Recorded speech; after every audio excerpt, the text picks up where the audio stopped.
Building effective data systems is a critical step in ensuring that data is not only accessible, but also trustworthy, actionable, and aligned with organizational goals.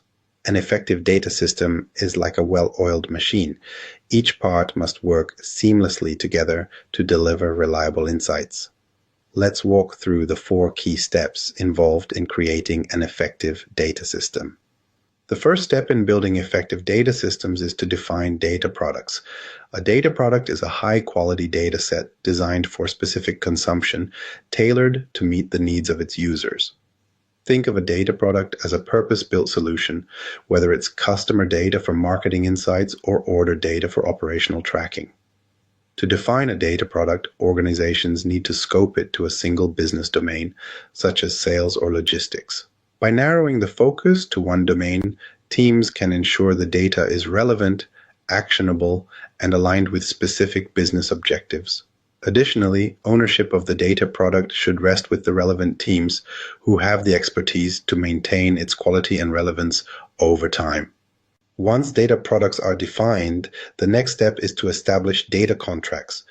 Data contracts serve as formal agreements that define the expectations, schema, and service level objectives, SLOs, for the data being generated.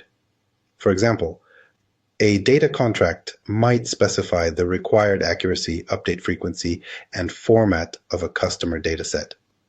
These contracts act as a bridge between data generators and consumers, facilitating better communication and ensuring alignment on the data's purpose and quality standards. By clearly outlining these expectations, data contracts reduce misunderstandings and build trust between teams.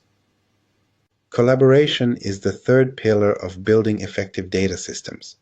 It's crucial to encourage open communication between data generators, those creating the data, and data consumers who rely on it. This partnership ensures that the data produced meets the needs of the organization. For collaboration to be successful, data generators must take ownership of their data outputs, while consumers need to clearly articulate their requirements. This creates a feedback loop where data products are continuously refined and adapted to changing business needs. Ultimately, this collaboration leads to the creation of reliable, high-quality data products that can be confidently utilized across the organization. The final step is implementing governance and quality checks.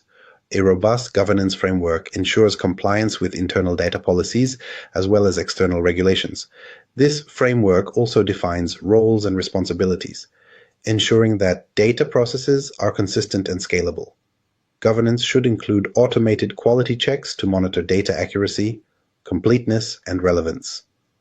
These checks serve as a safety net, catching issues before they impact downstream systems. By embedding governance into the data management process, organizations can maximize the value of their data as a strategic asset. By following these 4 steps, defining data products, establishing data contracts, fostering collaboration, and implementing governance, organizations can build effective data systems that serve as the backbone of their data strategy. These systems enable teams to work smarter, make informed decisions, and unlock the full potential of their data.